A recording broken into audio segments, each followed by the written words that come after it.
Dumelang, welcome to Face the Nation. My name is Clement Banyatela. Great to have you with us here on SABC News. On the show tonight, what is the new NPA head, Advocate Adv Mothibi's vision to turn around the organization? He held his first briefing today since he was appointed the new head of the prosecuting authority.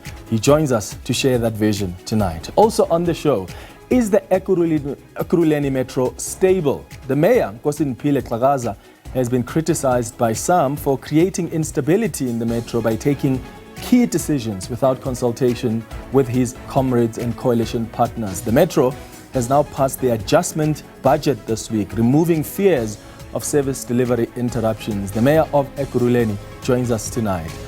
And then later, we'll speak to the Health Minister, Adv Motsoaledi, about what's been happening at the Department of Health. The department, as you know, has been going from scandal to scandal. The latest one involves very senior officials at the department, the DG, the CFO, and the DDG, who appeared in court recently. They are accused by the Hawks of misusing global fund money through an 8-day-old company to bypass procurement laws and to target a whistleblower. The AG has also flagged irregularities, including tax evasion and unfair procurement in their appointment of that company. The minister has now suspended the officials. He'll speak to us tonight. But first, my comment.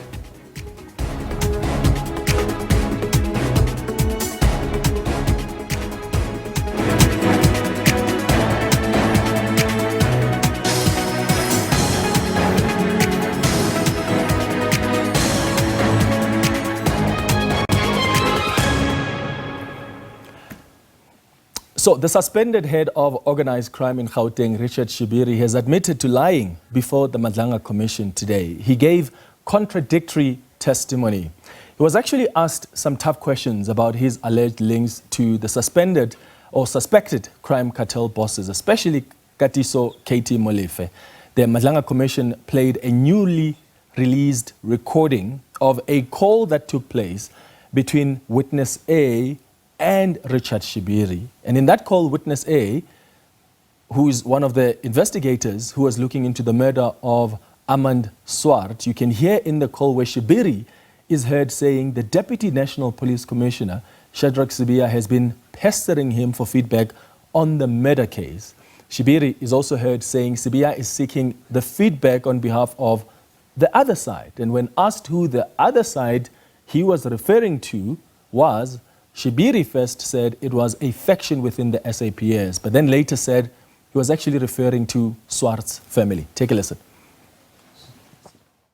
On page 67, when you said to witness A that you know that General Sibiya is looking for this information for the other side, did you mean the people who are identified on page 66 from line 20?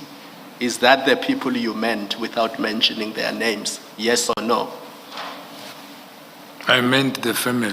You meant the family? Yes. So you are sticking with the family? Yes. It is no longer his side of the subfaction? No. So when you said it was his side of the subfaction, you were lying to the commission?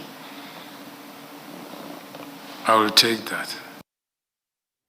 Shibiri also admitted that he knew Ket Matlala was facing a number of serious allegations and had received a 360 million rand tender from the police when he took that 70,000 rand from him. In fact, the commission asked him why he took the money from Ket Matlala when his bank records show he had sufficient money to help his son. He was also pushed on why he didn't even disclose this benefit he received from Matlala through the loans. Now, just a few minutes earlier, when we were dealing with the very screenshots, you noted that they follow after a call the day before when Mr. Matlala was telling you about non-payments, and that you then indicated to him that you can't assist, you have nothing to do with that. Yet in your statement, when asked about the contract, you don't tell us this. In my statement, 249, this is what I'm stating, that I knew he's got a contract, but I didn't know the name of the contract. I knew the name after I have seen this. So that is what I'm saying. So I'm not sure what is the contradiction?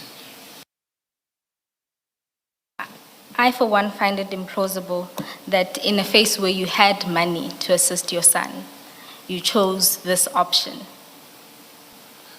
That in a time where it places you in a precarious position because you know he's a criminal and you know he's a contractor.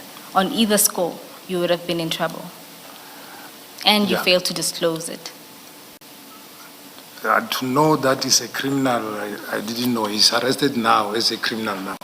And there were allegations, yes, I agree to that. And again, I said I knew him with not being charged of anything or being a criminal.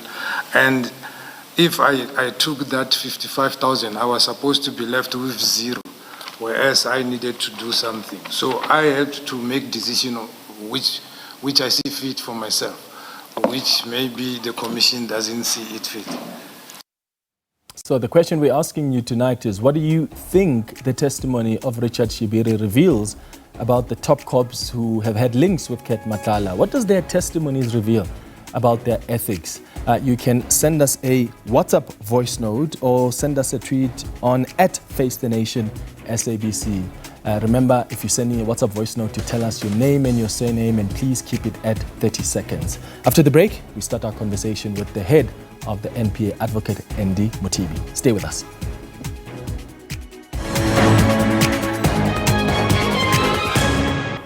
Welcome back. Newly appointed National Director of Public Prosecutions, Advocate ND Mothibi, says he will prioritize tackling organized crimes, gender-based violence, and cases arising from the state capture and Madlanga commissions during his tenure at the National Prosecuting Authority.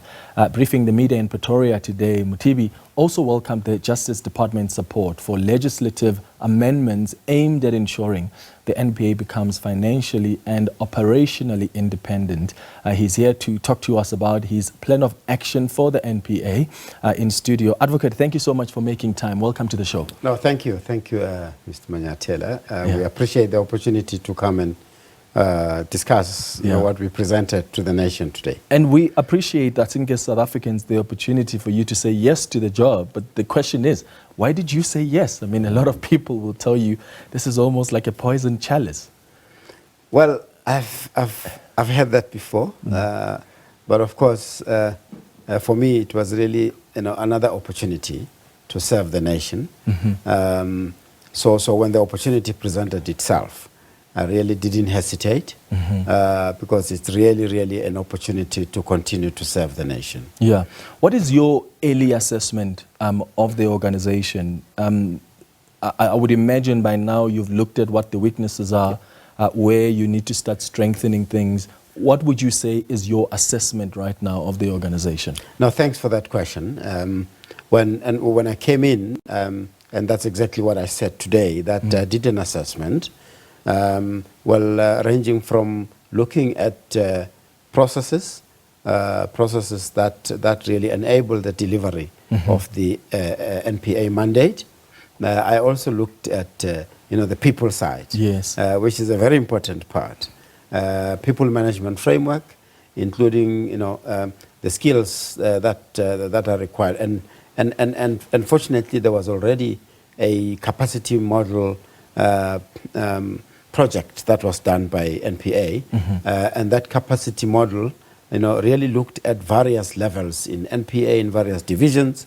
So it gives me a view of where to focus. In the main, having looked at and spoke to the senior management, the financial investigation skills are the one that really comes up, very clearly that we need to focus on that, both at organized crime component that we have, and in the IDEC, in Investigative Directorate Against Corruption. Coincidentally, as I spoke to the SAPS colleagues, DPCI also, is looking to capacitate on the financial investigation skills. Yeah. So it does tell us that the cases that are investigated and that we have to prosecute really have a lot of financial evidence.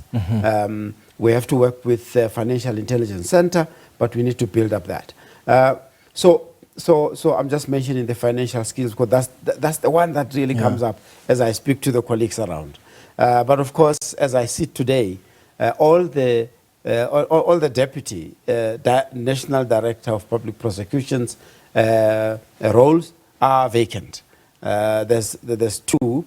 In terms of the law, you can have about 4 or so.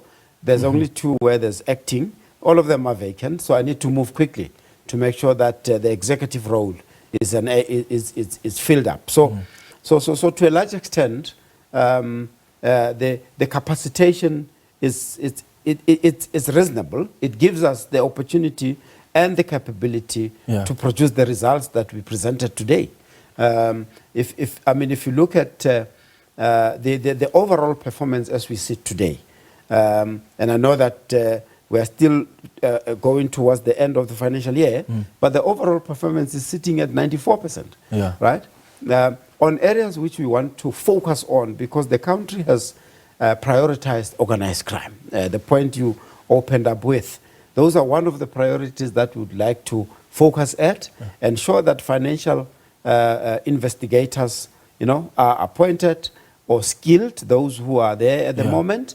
But if you look at the trajectory, there has been an upward trajectory. The conviction rate there sits at about 93% to 94%.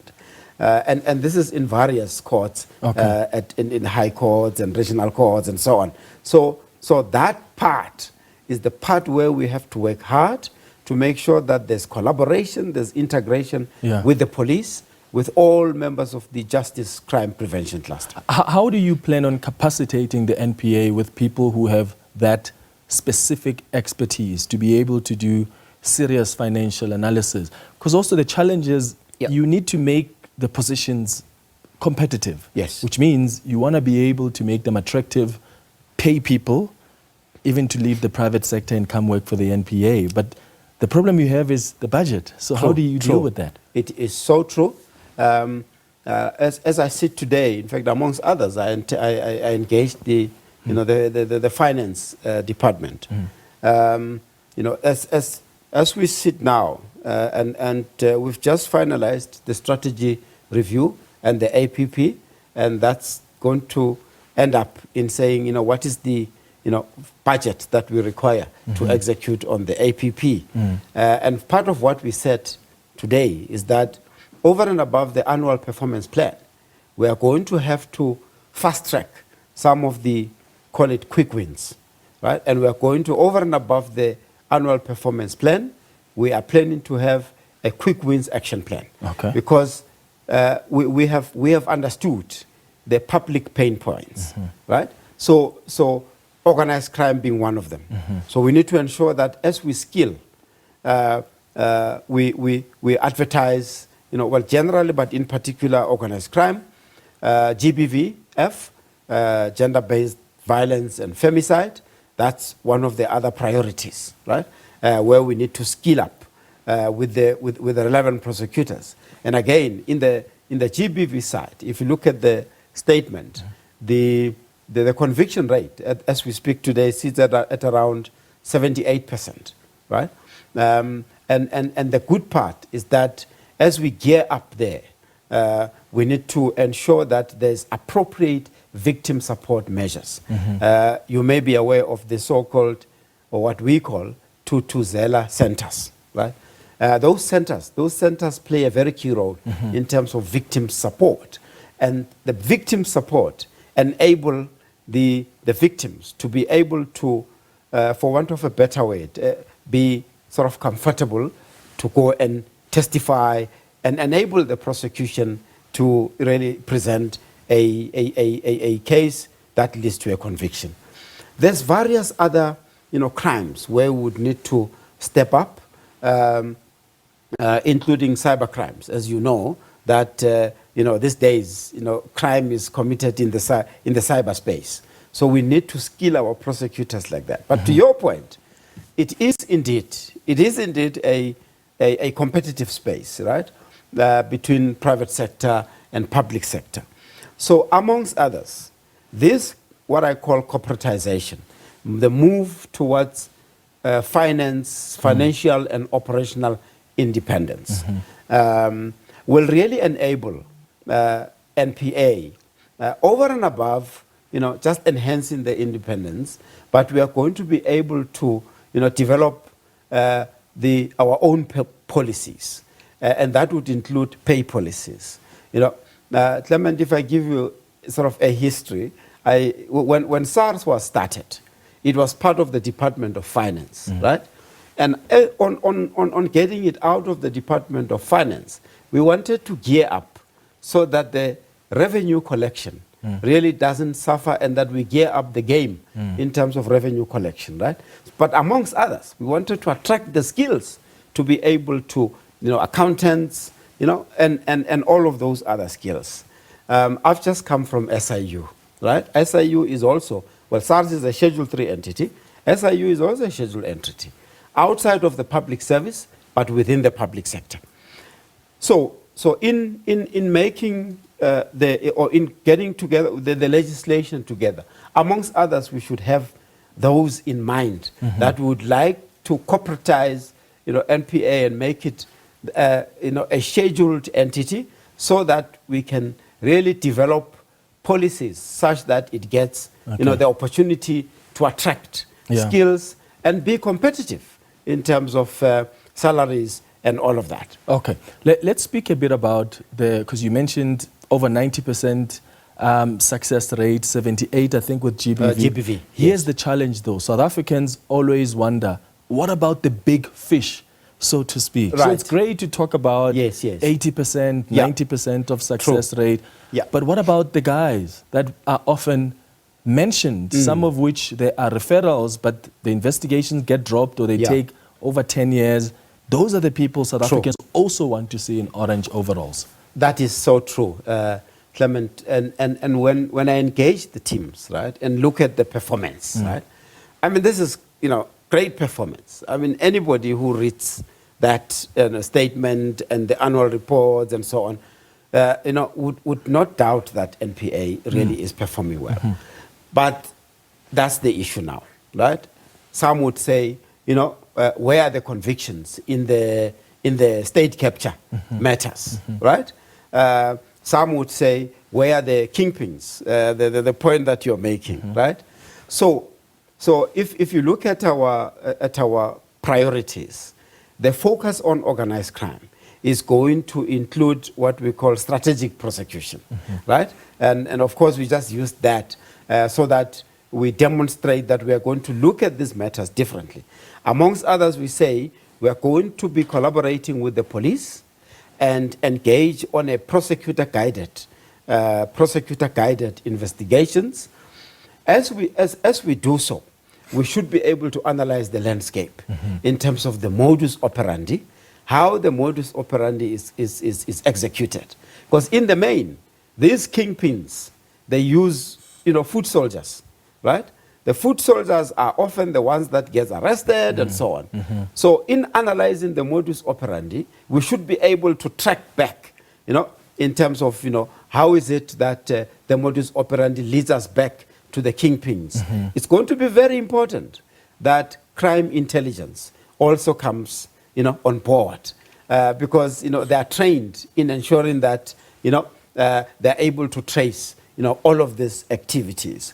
So you're going to see a step up in terms of organized crime as we collaborate with the police. A prosecutor-guided approach is very key, because that is going to assist in ensuring that when we complete the docket, it's not a docket where a prosecutor would know. Usually, I mean, in our days, we used to have, at the back of the docket when you give instructions, go and get this evidence. They come back, these postponements for further investigations, those are the ones that in fact, most of the public are complaining about. I mean, they would say, why is it that you arrest, before you complete a case? Those are some of the prevalent sort of complaints. Now, we want to really mitigate that so that when the docket reaches the prosecution, is a docket that is trial ready, you are able to enroll it, and you are able to Yeah. prosecute. You mentioned collaboration with the SAPS, Yes. crime intelligence has to come in. But the reality, Advocate, is these organizations are not really working with each other. In some instances, they accuse each other. You know about what the head of crime intelligence have said about some investigators at IDEC. How do you resolve that? Because it looks like there's lack of trust. Yeah. No, thanks for that. Look, the outcomes of Madlanga and as it goes on now, really has indicated that there's work to be done. There's work to be done in ensuring that we really ensure that there's ethics, there's accountability, there's integrity across, right? NPA included, the police, and so on. I mean, as we speak now, there's outcomes of Madlanga that has to be investigated, ensure that we investigate them up appropriately and come up with the results. We gave a joint briefing with the National Commissioner of Police. But guess what? We had to make sure that the selection of the investigators that are going to investigate those matters and the prosecutors that are put on there are the people that we can trust that they will execute. So you're 100% sure those are ethical officers and officials? What we did is that they were all vetted, and there's integrity checks, and of course now the monitoring mechanism has to be improved so that we monitor where the cases are going. So this is just an example with the Madlanga Commission cases. Generally, we have to make sure that we really step up in terms of integrity checks and ensure that we can trust the system, the public can trust the system, so that when we collaborate, all of us, right, we collaborate in the sense that says we've got committed prosecutors and investigators who are committed to investigating the cases without fear, favor, or prejudice in the interest of the public. Right? So what we are seeing and the outcomes of Madlanga is really things that we need to deal with. Do you think it's necessary to vet investigators at IDEC to satisfy yourself that everybody here is ethical and meets that standard, especially given what the head of intelligence has said about some of the investigators? Yes. In fact, today we mentioned that NPA has got an integrity program which should apply across. Now, that integrity program includes annual disclosures of interest, of business, and. But now we want to take it step up, right? And we know that there's been capacity issues on the part of the State Security Agency. But to your question, it is necessary that all of us are vetted to ensure that we can really put our hands on the integrity in the organization. And by so doing, we'll really ensure that the investigations are investigated firstly, effectively, and prosecuted. And I dare add, without fear, favor, or prejudice. And these prejudices that we have seen now, we really need to deal with them and deal with them decisively. Here's another frustration that has come from a lot of South Africans. When you were at the SIU, we have seen the work that you've done as the SIU. You do this incredible work, attach assets of some of these alleged criminals, you do referrals to the NPA, and then it gets stuck there. There's a bottleneck there. What do you think the problem has been, and how do you fix that? Clement, thanks for that question. And in fact, today we addressed that point because I said to the team as we were preparing that I'll probably not escape that question. They would say, no, you referred, during your time at SIU, you referred these matters. So I have engaged my colleagues at NPA. There are those matters. You might have seen from time to time, we would be called SIU, NPA, and DPCI to SCOPA and to other portfolio committees, right? So the matters are being attended to. But when I checked with the colleagues at the center, we've got a section called Specialized Commercial Crimes Unit, that deals with anti-corruption matters. These matters, some of them are reported in the provinces, while others are reported at head office. So what we need to do, and ensure that we sit down with SIU, reconcile the numbers, reconcile the cases, and ensure that there's this collaboration that I'm talking about, from investigative perspective, from asset recovery perspective, and ensure that these matters are dealt with. They have been, addressed, but of course we can step up. Let me put it that way, in the sense of ensuring that when SIU talks of 10 matters referred, we say we are dealing with 5. Yeah. Why is it that there's differences in the numbers, right? In many instances, SIU would refer, 5 individuals, and when we investigate in the criminal side, it becomes sort of one charge, and then matters are classified differently, right? But I cannot sit here and say, they have been moving satisfactorily. Yeah. So that's the point you're making, and I've made it my duty, together with the colleagues at NPA, and saying, you know what, let us ensure that together with SIU we sit down and all have same page of matters referred, matters that are being attended to. Some matters have of course been referred to the DPCI for investigation. So the 3 of us actually need to sit down going forward and ensure that these matters I'm surprised that the sitting down has never happened. Well, the memorandum of understanding should have been signed a long time ago. Well, it was signed. It was signed way back, I think 2017, and it was re-signed when Advocate Batoi came. And when we signed in 2017, it was us, SIU and an NPA. When it was re-signed, we included SAPS and DPCI, right? So I acknowledge, and probably this is really on the side of the monitoring, right? The monitoring mechanisms as envisaged by the MOU have really not been, been put in operation. And we really owe it to the public to ensure that those matters are attended to satisfactorily so that we can announce. Because I can tell you, South Africans do get excited when the SIU are going and acting on their investigations, then they are touching assets. Indeed. I mean, what you have revealed when you were at the SIU about the Tembisa hospital, that's shocking. Indeed. But also, it's quite devastating. You would think that the NPA is going to prioritize that. Yeah. You've spoken about Hangwani, Mongen Maumela, for instance. Yes. Attached his assets. Yeah. And yet, at the NPA, is there any investigation that's advanced? Yeah. On that one, because it came up, in fact, we anticipated that we'll get this question today. And when I engaged with my colleagues on that one, I need to give them credit. It's been investigated in the specialized commercial crime area. And when I checked with SIU, because I checked with the acting head and said, have you finalized the referrals of Hangwani Maumela? And not just him alone, I mean, just from the Tembisa investigation. Yeah. But we singled out this name because it's so topical, right?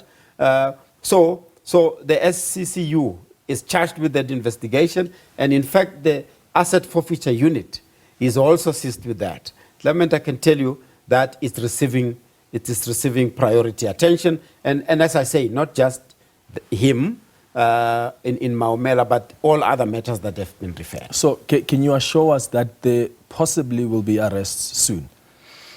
Look, I've really said to the team, we need to prioritize it because, we need to, of course, listen to what the public, are saying while we exercise our work independently without fear, favor, or prejudice, I keep on saying.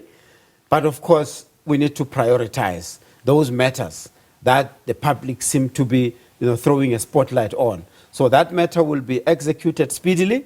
And if need be, I mean, we can continue to give you feedback through our communication in terms of where we are. I expect it to be executed appropriately so that evidence should be assessed. If it's sufficient, yes, indeed, you should be seeing arrest. But based on what you had at the SIU, when you pounced on this man, did you believe that you have enough to take him down? Right. As we investigated at SIU, we believed that there is a case, a criminal case to answer. But the point I was making in contacting the head of the SIU acting now, so it happens that the DPCI was actually already seized with this matter. So which makes it even better, right? And yet they haven't acted. Yeah. So that's the part that I'm seized with. Yeah. And I will ensure that that matter gets priority attention. And as I say, in due course, we can really come back and really indicate where we are on that matter. Okay. What about lifestyle audits? How are you managing that? I saw earlier today you also announced that you've ordered an investigation into allegations that there are some prosecutors that may have interfered with criminal investigations and proceedings. How do you deal with lifestyle audits? Because it really, it's so scary what we hear coming out of Madlanga Commission, because you wonder, who do we even trust? Yeah, no, so true. And I really can get that. I mean, you're echoing sentiments of most of the public, if not all public members. And you would have heard our minister, the Minister of Justice and Constitutional Development, and the President as well, making really a directive and a call that all members of the public service and public sector should go through lifestyle audits, right? And I was pleased to announce today that we are starting with the lifestyle audits at NPA. Starting with the senior management, because we sat down and they really all understand that we need to really demonstrate to the public that we can be exemplary, that we are committed to integrity. I mean, this lifestyle audits will give us insights, right? In terms of risk indicators, whether there are those that we need to, investigate more and so on. Yeah. How do you deal with issues of plea deals? I saw earlier today one of the executives, former executives from Steinhoff, was found guilty of fraud because he failed to report fraud, which led to false and misleading audited financial statements. He's going to have to pay about 2 million rand. Yes. There are some South Africans who look at this and think, so people who've got money can easily escape accountability in a sense because they can avoid going to jail. And I know there are some people who are former employees of Steinhoff who have been sent directly to jail. But are you not worried that there's an impression created here that people can enter into plea deals and avoid jail and just pay their way out of jail, so to speak? Right. Clement, I think you've really hit the nail on the head in terms of some of the public perceptions. And if we have issued a statement this evening, and amongst others, we are saying, we take these cases very serious. As we reported this morning, we actually said, most of the corruption cases, right, you find that there are enablers. And in our statement, we have said accountants, and others, right? This person, as I understand from my colleagues, this person was in the audit space, right? And he failed to report matters, right? That is a very serious, indictment on his part. It is expected, from auditors.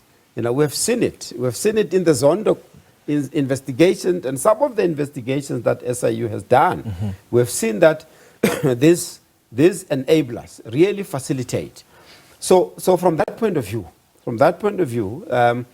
these matters should be dealt with very, very seriously. Now, having said that, we are saying in the statement as well that each case is dealt with on its own merit, right? So in this case, the prosecution team at the director of public prosecution level in the Gauteng North are the one who were handling that, right? So they would have engaged with the accused team and look at the circumstances of the case and deemed it appropriate to accept the plea. And remember factors that are looked into account. One of them, of course, is public interest, whether it's in the public interest. Of course, the public can view it differently. But you know what? I think this is an area which requires attention, right?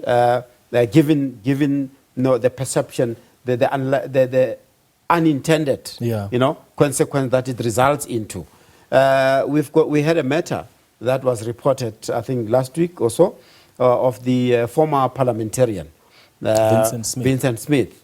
It was also a plea, But at least he's going to jail for a bit. There we go. You see, as I say, each case dealt with on its own merit. That one had its own merits, and he ended up in jail. This one had its own merit. By the way, the 2 million, it's 2 million or 4 years, if I understand. Yes. Yeah.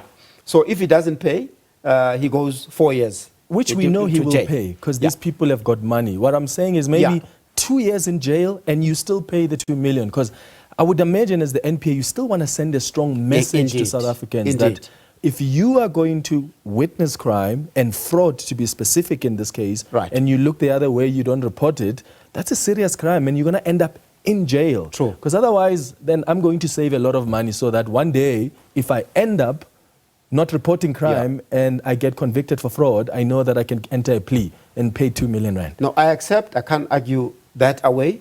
As I say, it's a matter that, as a prosecution authority, will probably need to engage and re-engage. And as the National Director of Public Prosecutions, I've got the leverage in terms of the law to issue directives. Once I've engaged with my colleagues, if we need to really ensure that the guidelines and factors to take into account are reviewed, we will do so. Advocate Mothibi, thank you so much for coming to engage with us, and we wish you the best. We need you to do well, because when you do well, this country does well. Thank you very much. Thank you. We appreciate that. Thank you. After the break, we'll have a conversation with the mayor of Ekurhuleni, Nkosindiphile Xhakaza. Stay with us.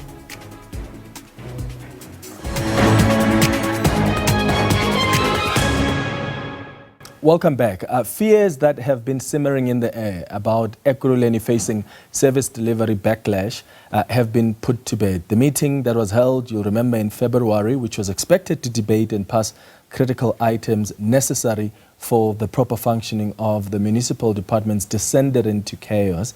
But the controversial adjustment budget has now been finally passed, and the political instability might have been temporary. Ekurhuleni Mayor Dr. Nkosindiphile Xhakaza joins us now in studio. Mayor, thank you so much for making time. Good evening.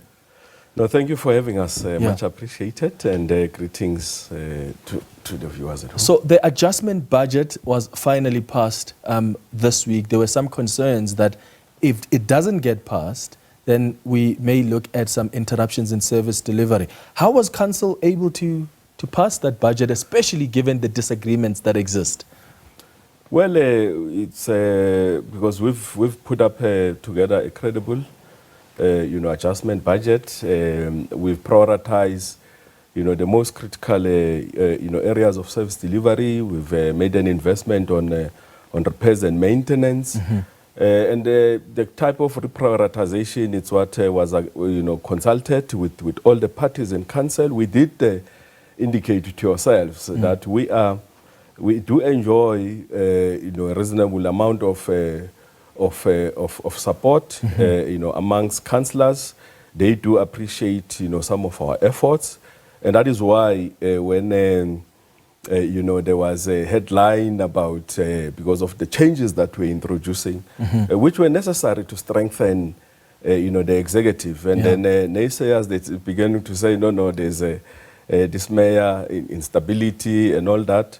But we, as we had indicated that, we've got, all the parties that we consult. And indeed, though, of course, some other parties, because of the political positioning, they decide to vote against. But importantly, is that the parties that are leading wards, they understand that we have to pass the adjustment budget so that we can actually fast-track those projects that are performing, and ensure that there is impactful service delivery to our people. You can imagine, some of the allocations we had to do to fast track, our roads refurbishment, to close the potholes.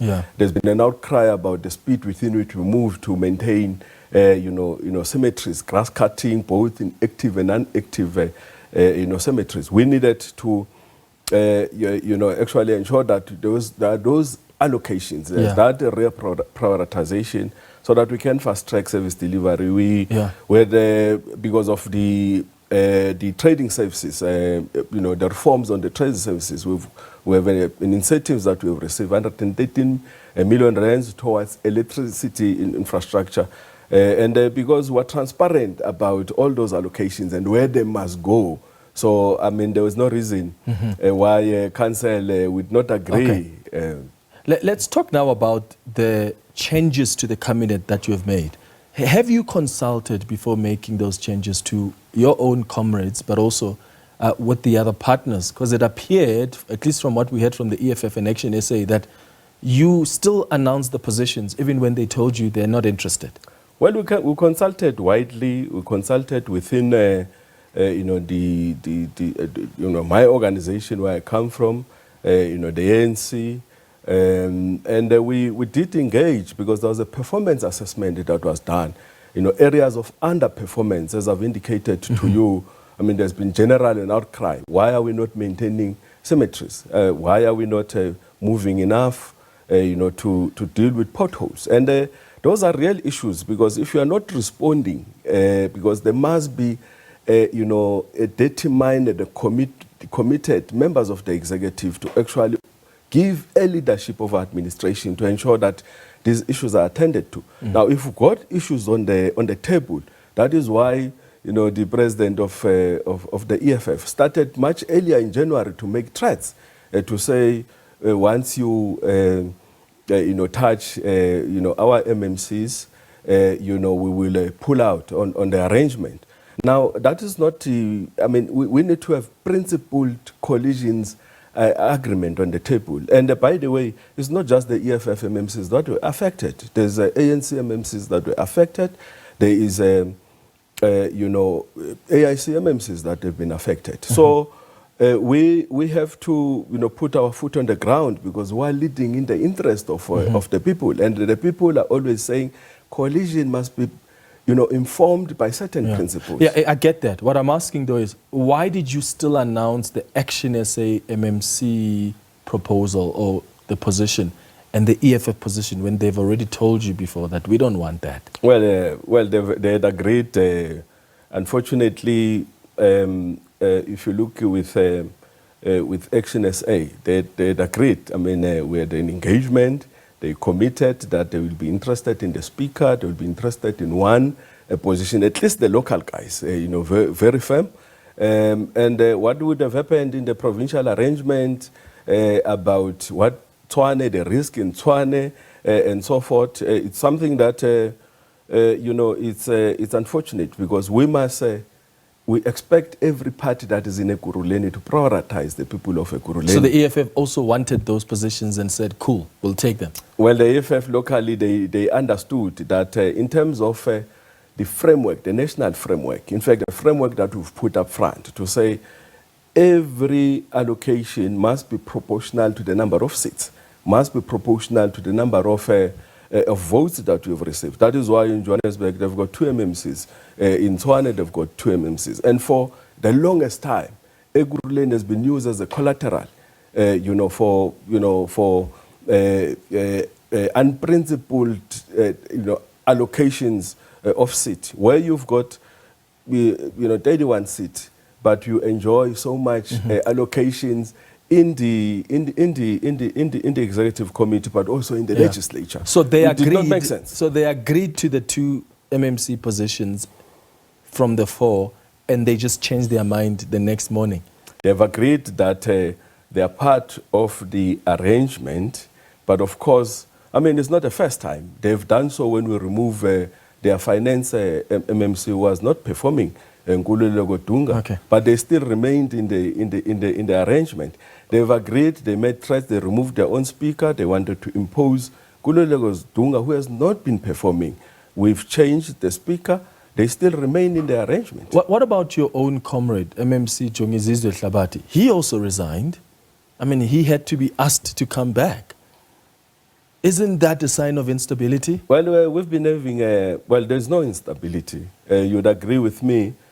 Just a week before the resignation that was leaked, we were addressing media briefing just the both of us, both as a chair of the region and the secretary of the region, we're communicating our approach to the changes that we're doing. We're giving confidence to our communities. And we must also agree that the letter was prematurely leaked. We've been under But the leak is not the issue. The issue is he resigned. No. That letter was communicated to the organization, was communicated to the office bearers. And I must say, we've been under severe, pressure, with the project to drive the changes, with some of the, corrective measures that we've been doing, whether it's a Madlanga, and, we've not taken, even a break.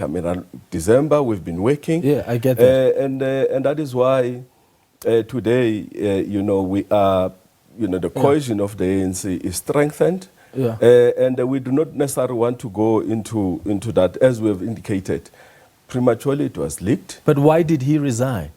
Only to be asked to come back. He wasn't happy about something. Well, I'm saying there's been a lot of pressures with the projects that we've been handling. Okay. You'll agree with me, to change the EFF in government comes with a lot of pressures. Comes with lots of pressures. What are you doing to ensure that there's proper stability in the metro, long-term stability? Are you talking to the DA? If you don't have the EFF, if you don't have the Democratic Alliance, you're politically exposed. We're engaging all the parties. The strength is in consultations, talking to parties. I've indicated to you that we've got, out of the 16 political parties in council, 13 of those parties, 12 by the ANC, actually agreed with the new government framework. The fact that the DA is not in a formal arrangement with us, that doesn't mean that they do not appreciate the need for us to introduce these changes, because we're going through a major, reforms that we have to do. The manner, we are before Madlanga commissions, who must be decisive in terms of leading the corrective measures. At no stage we must have partners that are trying to derail the work that we are doing. We, have a 2 billion, revenue shortfall, scandal that we've been leading. The type of corrective measures that we need to do, because they've got an impact in the revenue potential of the city. And we're not just doing this thing for this term of office. There's foresight. We're looking ahead, because the next term, when it comes, they must find everything in Ekurhuleni that would have fixed on behalf of our people. Mayor, thank you so much for speaking to us. I really appreciate it. Thank you. Thanks a lot. We'll be back after the break.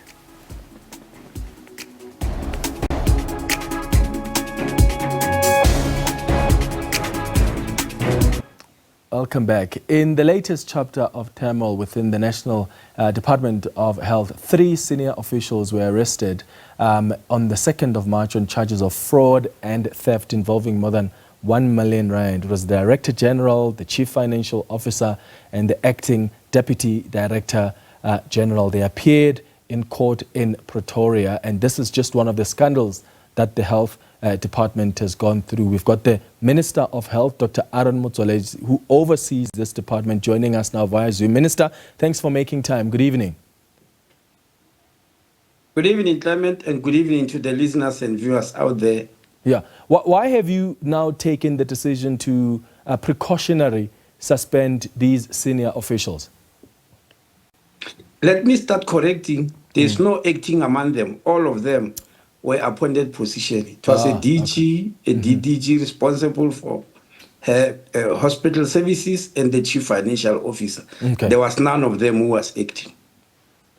Clement, look, immediately on the day they were arrested, 2 members of the Hawks were sent from the court to give me conditions of their bail.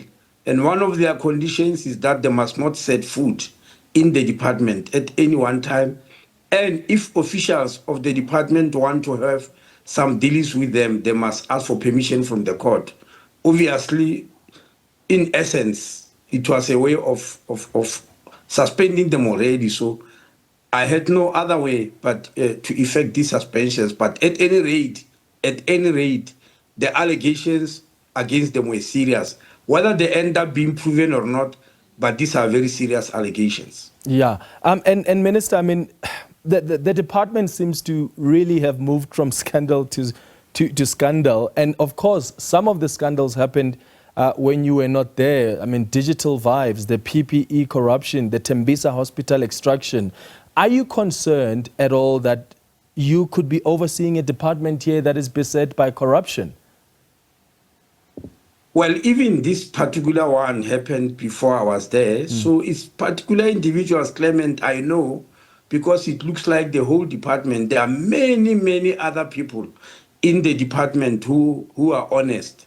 And they are hardworking and work very honestly. And of course, their good name is spoiled by all these things that has happened. I mean, if you look at Tembisa Hospital, how many other hospitals were found to be involved in such a corruption? Out of the 350 hospitals we have got, it's Tembisa. But it looks like all the others are corrupted.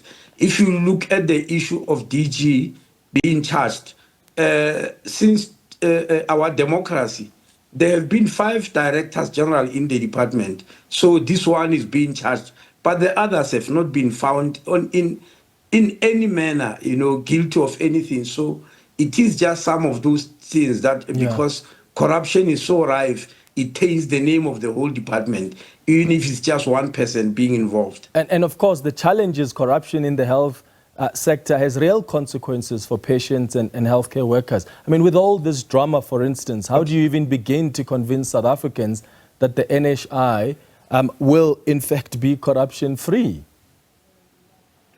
Well, Clement, that's grossly unfair. And anyway, I was expecting that question because they love asking it. Our people cannot be hit twice. You can't say if NHI is a system that equalizes between the rich and the poor, because at the moment, the gap between the rich and the poor is the highest in South Africa. And if you want to see that gap, you come to healthcare, where there is such a gross inequality in healthcare services in the country that we want to put NHI to bring that. You then cannot say because some people have done this corruption, a few scoundrels, I must say, have actually defrauded Tembisa Hospital, then you deprive people of a system that will bring equality. That is a double hit. It is a double whammy on on poor people in the country. So it can't be looked like that. They were not part of the scandals of Maumela and all that. All we need to do now is to make sure that every single cent, at least, which you can lay our hands on, we must bring it back. That's why we're working with SIU and the NPA to make sure that that happens. But that's not a good reason to deprive people of NHI. Now here I'm telling you that ever since democracy, we have had 5 directors general in health. Now it's only one who has been arrested. And now we say because of that, people cannot have NHI. That's grossly unfair. Minister, unfortunately, I'm out of time. Thank you so much for making time for us. And thanks to you for watching the Thursday edition of Face the Nation. We'll be back with you on Tuesday at 8 p.m. Have a good evening. Cheers.